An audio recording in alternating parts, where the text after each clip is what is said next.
कहते हैं माँ सिर्फ एक रिश्ता नहीं होती, वो एहसास होती है जो बिना बोले भी बच्चे के दिल की आवाज सुन लेती है।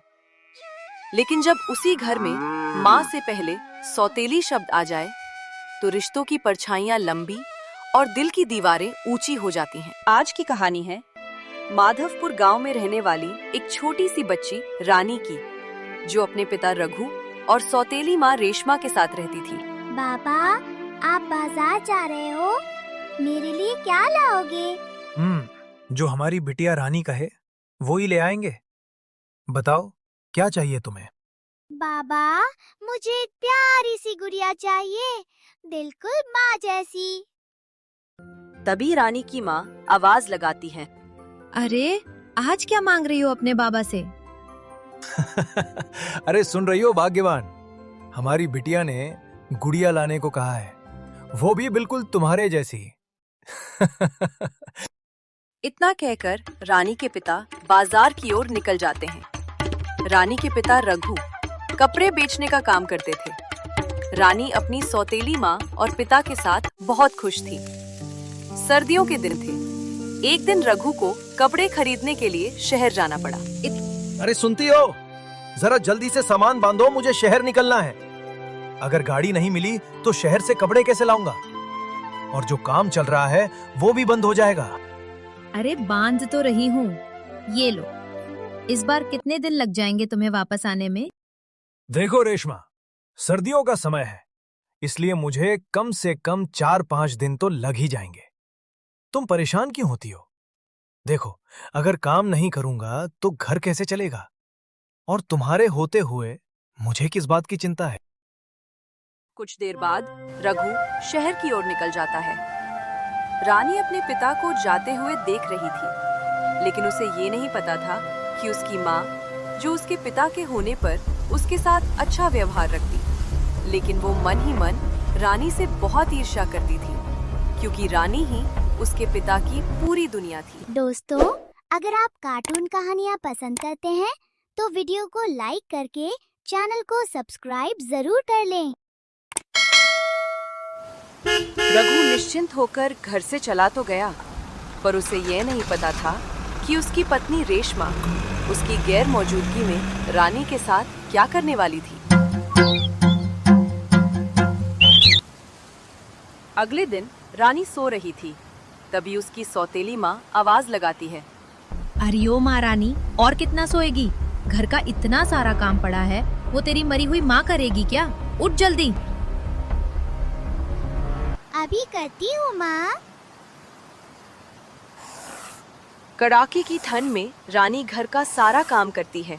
वो झाड़ू लगाती है, खाना बनाती है, बर्तन मांजती है और शाम को दरवाजे पर बैठकर अपने पिता का इंतजार करती है कि कब उसके पिता शहर से लौटेंगे। तभी कुछ देर बाद रेशमा वहां आती है और रानी से कहती है, अरे यहाँ बैठने से तेरे पिता नहीं आने वाले, जा जाकर खाना बना। यहाँ पेट में चूहे कूद रहे हैं और महारानी दरवाजे पर बैठी है।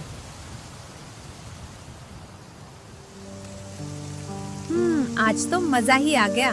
क्यूरी रानी, तेरे हाथों में तो बड़ा स्वाद है। क्या खाना बनाया है तूने आज? वाह! रानी को ये सुनकर बहुत अच्छा लगा। तभी रानी बोली, माँ, मैंने सुबह से कुछ नहीं खाया है, मुझे भी खाना दो ना माँ। तभी रेशमा गुस्से से कहती है, अरे नहीं खाया तो मैं क्या करूं? जा जाकर एक गिलास पानी पी और जाकर सो जा। तेरे नसीब में बस यही पानी ही है। रानी बेचारी पानी पीकर भूखे पेट ही सोने चली जाती है। रानी बिस्तर पर सोने ही जा रही थी कि तभी रेशमा उसे टोक देती है, अरे अरे ये क्या? ये बिस्तर तेरे लिए नहीं है, जा जाकर जमीन पर सो, वही जगह है तेरे लिए। रानी कड़ाके की ठंड में जमीन पर जाकर लेट गई। उसके हाथ में वो गुड़िया थी जो उसने अपने बाबा से मंगवाई थी। वो उसे देख बहुत रो रही थी और अपने मन में कह रही थी, बाबा, आप शहर से कब आओगे? जल्दी आ जाओ ना। माँ मुझे बहुत परेशान करती है, खाना तक नहीं देती है। कुछ ही देर में रानी सो जाती है। उसके पास ना बिस्तर था और ना ही ओढ़ने के लिए कोई कंबल। सुबह जब वो उठी तो उसे तेज बुखार था, लेकिन उसकी सौतेली माँ ने उस पर बिल्कुल ध्यान नहीं दिया। आज रानी बहुत धीरे धीरे घर के सारे काम कर रही थी। पूरा दिन उसका रोज की तरह था। शाम को रानी ने खाना बनाया और वो अपनी माँ को खाना देने गई। ये लो माँ, खाना खा लो। अरे जल्दी कर, ला यहाँ रख दे। रानी जैसे ही खाना रखने के लिए जल्दी से आगे बढ़ी तो उसका पैर फिसल गया और वो जमीन पर गिर गई और सारा खाना फैल गया। तभी रेशमा चिल्लाकर बोली, अरे अरे ये क्या किया तूने नालायक? तुझे कोई भी काम ठीक से करना नहीं आता है क्या? काम की न काज की, दुश्मन अनाज की। माफ कर दो माँ, मुझे सुबह से बुखार है। कमजोरी के कारण मैं खुद को संभाल नहीं सकी। अरे नालायक, अब तेरी वजह से मुझे भूखे पेट ही सोना पड़ेगा। लेकिन याद रख, मैं तुझे भी चैन से नहीं सोने दूंगी। सुन, आज रात तू घर के बाहर सोएगी। जब एक रात कड़ाके की ठंड में बाहर रहेगी, तभी तेरी अकल ठिकाने आएगी। तभी रानी रोते हुए बोली, मैंने ये जानबूझकर नहीं किया। माँ, मुझे घर से बाहर मत निकालो। मैं अगली बार ऐसा नहीं करूंगी। रानी की सौतेली माँ उसकी एक नहीं सुनती है और उसे घर से बाहर निकाल देती है। बेचारी रानी पूरी रात ठंड में बाहर कांप रही थी, लेकिन उसकी सौतेली माँ को उस पर बिल्कुल भी दया नहीं आई। अगली सुबह रानी के पिता भी शहर से कपड़े लेकर वापस आ चुके थे। उन्होंने जैसे ही अपने घर के दरवाजे की ओर देखा तो वो दौड़ते हुए वहां गए। रानी दरवाजे पर बेहोश पड़ी थी। रानी, क्या हुआ बेटा? आंखें खोलो। इसका शरीर तो आग की तरह तप रहा है। हे भगवान, क्या हुआ मेरी बच्ची को? तभी वहां रानी की सौतेली माँ आ जाती है और रानी के पिता को देख फिर से झूठा नाटक करने लगती है। रानी, मेरी गुड़िया, क्या हुआ तुम्हें? तभी दोनों ही रानी को घर के भीतर ले जाते हैं और उसे बिस्तर पर लेटा देते हैं। देखो रेशमा, तुम रानी के पास बैठो। मैं अभी डॉक्टर साहब को बुला कर लाता हूँ। रानी के पिता घबराकर डॉक्टर को लेने चले जाते हैं। डॉक्टर साहब दरवाजा खोलिए। अरे कौन है भाई? डॉक्टर साहब जल्दी चलिए। पता नहीं मेरी बच्ची को क्या हो गया। उसका शरीर आग की तरह तप रहा है। मेरी बच्ची को बचा लो डॉक्टर साहब, मेरी बच्ची को बचा लो।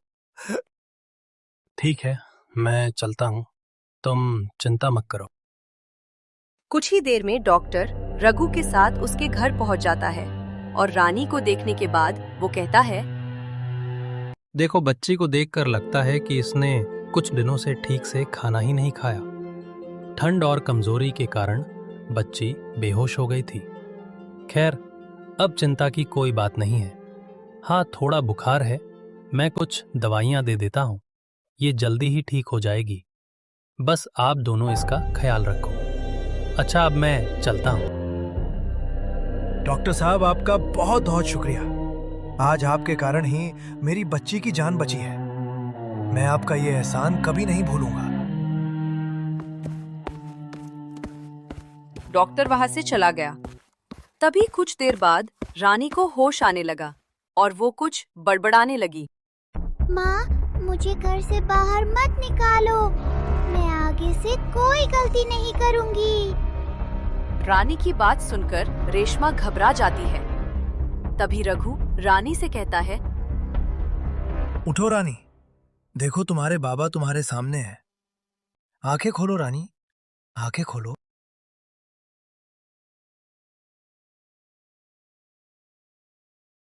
बाबा, बाप मुझे छोड़कर कहाँ चले गए थे? बाबा, माँ ने मुझे। रानी अपने पिता को सारी बात बता देती है, जिसे सुन रघु का दिल दहल जाता है कि उसकी गैर मौजूदगी में उसकी पत्नी रानी के साथ जानवरों जैसा व्यवहार करती थी। बाबा, आप मुझे छोड़कर कभी मत जाना। माँ बहुत बुरी है। रघु बहुत गुस्से में था। उसने रेशमा को घर से बाहर निकाल दिया और बोला, सुनो, मैं तुम्हें इस घर में इसलिए नहीं लाया था कि तुम मेरी गैर मौजूदगी में मेरी बच्ची के साथ जानवरों जैसा व्यवहार करो। अरे मेरी ही भूल थी। आखिरकार मैं कैसे भूल गया कि सौतेली माँ आखिर सौतेली ही होती है। मेरी बच्ची ही मेरे लिए सब कुछ है और तूने उसी को मारने की कोशिश की। जा, निकल जा मेरे घर से। तेरे लिए मेरे घर और मेरी जिंदगी में कोई जगह नहीं है। जा, चली जा यहां से। रेशमा को अपनी भूल पर पछतावा था। वो रघु के सामने गिड़गिड़ाई, माफी मांगी, लेकिन अब बहुत देर हो चुकी थी। रघु ने उसकी एक ना सुनी। उस दिन से वो गांव में फिर कभी नहीं दिखी। कुछ ही दिन में रानी बिल्कुल ठीक हो गई। वो अपने पिता के साथ बहुत खुश थी। कहानी का अंत हमारे सामने है, पर एक सवाल हर किसी के दिल में रहता है। क्या हर सौतेली माँ पत्थर दिल होती है? क्या खून का रिश्ता होना जरूरी है? नहीं। जो हाथ दर्द में सहारा दे, जो हर मुसीबत में साथ खड़ी रहे, वही सच में माँ कहलाने का हकदार होती है।